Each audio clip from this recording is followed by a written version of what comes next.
Hey team, welcome back to The Pillars, the podcast of the 363rd ISR Wing. In the studio today, we've got Chaplain Jim. Hi. And Chaplain David. Hello. And I'm Dr. Reed, and today we're going to be talking about all things spiritual resilience. And we're going to be talking about a couple of different concepts.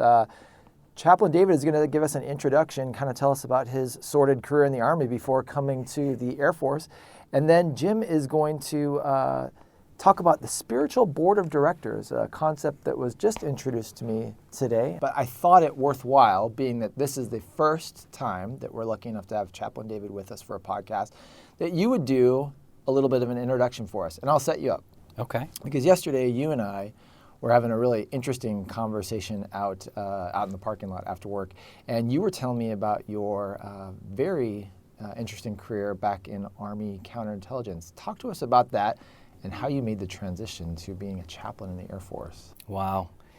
Yes, back in 1990 was the year I went into the United States Army, and I went in counterintelligence. And so I did that for 4 years active and then 5 years reserve. And during that time, as you and I were speaking earlier, it was very interesting because we did a lot of different things dealing with different disciplines of counterintelligence. And so later on, I got another calling to go back in after 13 years of being out of the Army. Wow. Okay, so you spent some time with the Army doing counterintelligence, and then you get out for 13 years, and then you receive this other calling. And we were kind of talking in the parking lot about some of the lessons that you took with you from those days in the Army and how you've brought them over with you into the Air Force and some of that learning. You want to expound on that a little bit? Sure, we can do that. So for me, when I got out of the military in 1999, I thought that was it. I seemed to constantly have this affinity towards working with folks that were in the military, though. And so in 2012, I started speaking to different folks about military and possibly going back in, and I just thought, no, there's no way, I'm too old. 41 years old, or 40 at that point. Been there, done that. Yes, been there, done that. I don't want to get that T-shirt. So I went back and talked with one of the chaplain recruiters at the seminary that I was going to. And he shared with me a little bit about what to expect and if I could even go back in. And he said, yeah, you can go back in. And so I had a struggle with the idea of me going back in there. I've got a bunch of younger folks in the prime of their physical lives, and here I am, 41 years old, going through commissioned officer training with these younger folks. Wow. What was that experience like? That had to be interesting? Interesting, I think, is a fantastic word. Yeah, well, what did you learn, so for someone who'd been in and then got out, and now you're coming back in, eyes wide open, and this is not your first rodeo, so to speak. What kind of lessons did you take with you, and what were you able to maybe mentor some of these younger airmen? Right. No, that's great. It's one of the things that we talked about is, so I had already been in the Army's basic training. So in my mind, wow, who wants to go through basic training twice? So I had to talk myself into doing that. But as I did, as you just mentioned, there's some things I learned from the basic training. So as I was going through the commissioned officer training, day one, when those guys came down and started to yell and slam doors and all kinds of good stuff, there were folks in the room that began crying, and I was kind of shaking my head going, wow, it's different from the Army, that's for sure.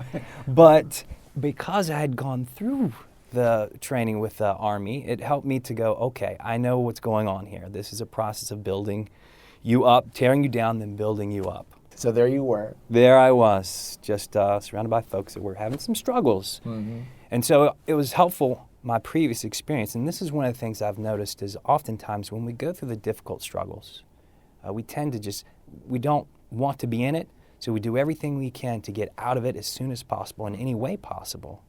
But the training that I went through with basic training with the Army, it allowed me to look back and go, okay, so this is an opportunity for me to use what I learned previously to help others that are going through this difficult time. Because I remember when I was an 18-year-old wide-eyed guy going into basic training at Fort Leonard Wood, Missouri, I could have used someone to come alongside and say, hey, this is just part of the game. Mm-hmm. Go with it. So, able to reflect back on your experience, and you did have quite a bit of experience at that time, and you knew kind of what your set points were for getting ruffled, and kind of what things you could endure. But you had some pretty helpful early experiences, and you could kind of be that cool cucumber and provide some mentoring and some coaching for folks who are going through that, provide them with a little bit of perspective. Right. This does end in 5 weeks. Chances are you won't be marching at your next, through the hospital at your next assignment. I think what's neat too is I've always heard life is best lived in reverse. When we look back, things make sense that don't necessarily make sense when you're encountering them initially. That could be a difficulty, a challenge, an obstacle you're going through. But afterwards you look back and say, oh, this is how that event was pivotal in my life. Maybe that directed you in one place or another. But what's great about this experience, and I think for those listening, is it's even better if you're in a challenging experience and it is difficult, but you realize there's a point to this. This is not arbitrary. Even if it's a diagnosis, a challenge, a work obstacle, you can say there's a point to this to develop me into the person I'm supposed to become. I can use this to get very negative and get upset, or I can recognize that this has some building effect in me. And I could see that in you. It was very helpful, the experience that I went through. I wouldn't wish it on anyone, but the fact that I went through it, I was able to draw from it, and not only to help myself, but be able to help others, to, like, as you had mentioned, to be able to go through and say, okay, let me get the proper perspective. I'm not going to go back and get up and do push-ups when I do something wrong, or whatever the case may be. We're glad to have you on the team, by the way. We're glad to have you here with us. Well, thank you. This great opportunity to get you around a table with us talking about spiritual resilience. And speaking of spiritual resilience, what kind of spiritual resilience principles did you learn from that, your experience in the chaplaincy, that you bring to day to day? Gosh, a lot of different pieces. And number one, what we talked about just a second ago is knowing yourself and learning from your experiences.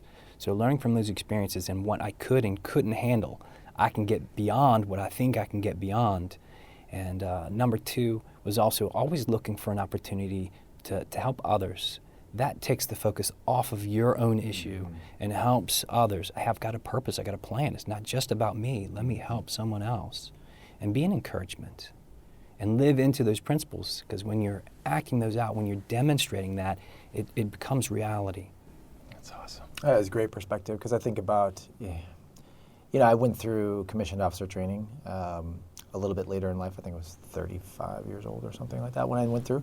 And you can see that in those training environments, there is a real opportunity to really get stuck in your head about a lot of things, thinking mostly about the fact that you're hungry, or what's coming next in my day, and it can be difficult to dislodge from that, to get outside yourself and to have the wherewithal cognitively, spiritually, emotionally, to consider anyone else and what their needs were, what they might need at that time. Big challenge. Yeah. So we want to give you one other spiritual resilience tool for those listening today as well. And this is something for those of you who may not have a faith background. And of course, we have two folks here who represent people of faith.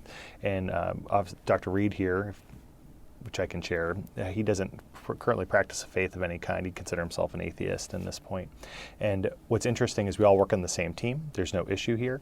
But these skills that we want to give you will apply to you regardless of whether you're a person of faith or if you're a person who maybe doesn't have a faith or a statement of belief right now.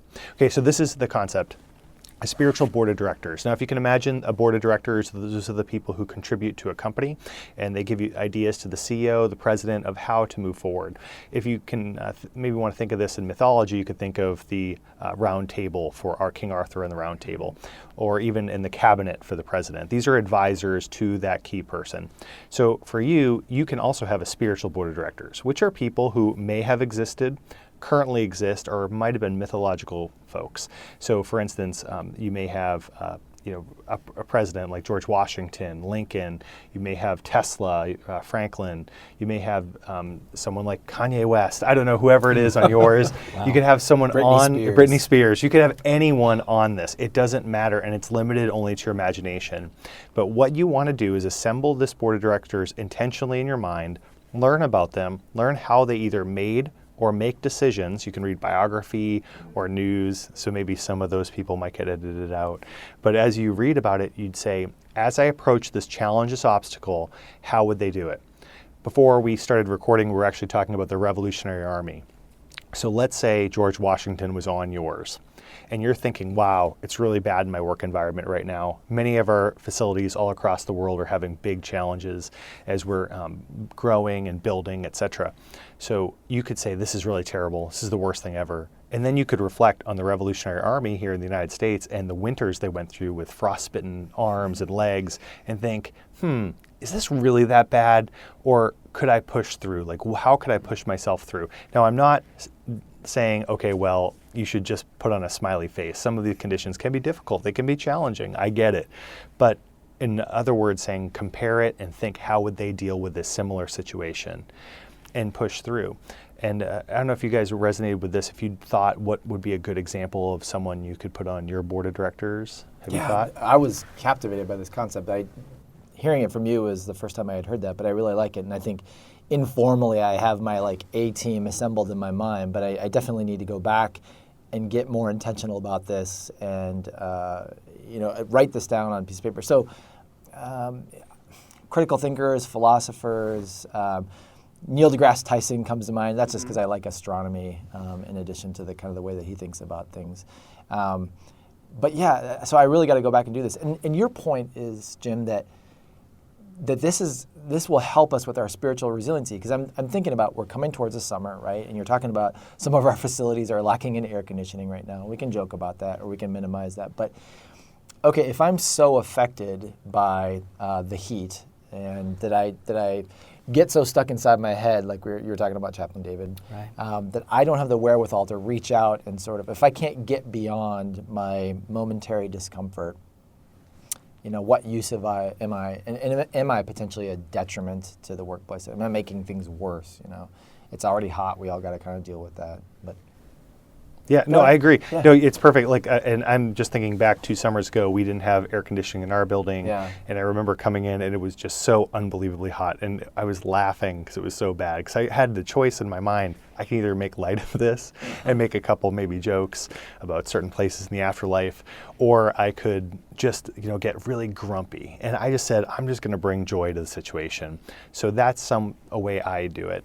But anybody you put on this board of directors can be a great way to have your values show up. Because sometimes it's not as practical to say, well, my value is family, my value is leadership. Yeah. But if you can think of a person who epitomizes that, maybe it could be a mom, a dad, sister, brother, and it could be anything or anyone, that really helps. I think that definitely someone that I would have on my spiritual board of directors would have to be Mr. Rogers, Fred Rogers. Yes. I don't know if you're a fan, but he's a guy that I grew up watching, and I'm not endorsing the show, but it's a great show. And as a psychologist now, he's obviously a guy who is very in tune with people's feelings, and he was a pretty value-based guy. I really liked the way that he approached people, and just sort of his business was people, essentially, and helping them through a variety of situations, whether it was children dealing with the loss of a dog, a family pet or something like that, or going to go get your first haircut. He would talk people through kind of some of the emotions around that stuff. And it was great for kids, but I come back to his stuff now as an adult, and I see that there's really powerful leadership principles that we can pull from Mr. Rogers. Maybe the substance of a future 5 Minutes to Thrive. And I want to give an example of some folks on a board of directors for mine too. So one of which is Georges Patton. It's actually the reason I'm a chaplain, was reading his biography at the age of 12. And so I've read multiple biographies of him, everything he's written, and how he would deal with situations. So I would consult him. Another one would be Alexander the Great, one of the most interesting folks you'll ever read about. And when he would conquer an area, he was less interested in conquering and owning the area, but to try to make those people the best they could be. So this 30-year-old is inspiring these war-torn areas to follow him and loved him so greatly, because he would conquer them but show them how they could be better and have them follow him. It's quite an inspiring situation. And the third one, which is probably the one I get the most feedback about, is Kanye West. And here's why. When I walk into an area and I walk into a room, it may be the last time I get to walk into a work center, because I have 15 locations worldwide. I don't know how often I'll get back to one of our squadrons or detachments. So what happens when I walk in, if Kanye West walked in the room, would everybody know he was in the room? Yes. There's no question. However you think about him, he shows up and shows up big. So for me, I think if he was walking in the room right now and he had one chance to influence this person who is suffering quietly, they don't want to say anything, would he make an impact? Yeah, he'd make an impact. Love him or hate him, he'll make an impact. So for me, I walked in and I will use that so when I go visit, going down to one of our units on Thursday this week, I will show up like that and show up big and smiley and bring the joy as powerfully as possible, because I know that might be my last chance with an airman. You never know. And so I'm going to show as big as I can. They can make fun of me and I'll however they want, but the bottom line is if I can influence them positively, I absolutely will. Awesome. I have a question because I'm very intrigued by this whole idea. Could you put on that board future self, knowing the values that you have where you want to be later on? I like it. You very well could. Yeah. And that's the thing, it's not limited to anyone or anything. And I don't believe spirituality necessarily is either. So for us, whoever works, it could be your future self, it could be King Arthur, it could be a fictional character as well. Throw that person on there and just see how that impacts you. And now, I'm not saying walking around and having conversations with King Arthur. If you do, maybe you need to come see our art team. But think, how would they make this decision based on what you know? And personally, I believe it inspires you to go read history, biography, all those things, which are nothing but good in most cases. So I just ask you to consider this, see if it works for you. And if it does, you definitely send us an email, and I'd love to hear who's in your board of directors. We want to thank you guys for listening to another episode of The Pillars, the podcast of the 363rd ISR Wing. I'm Dr. Reed in the studio here with Chaplain Jim. And Chaplain David. And we just want to thank you guys for what you do. Feel free to reach out to us on the Global anytime. We'd love to hear from you. Take care.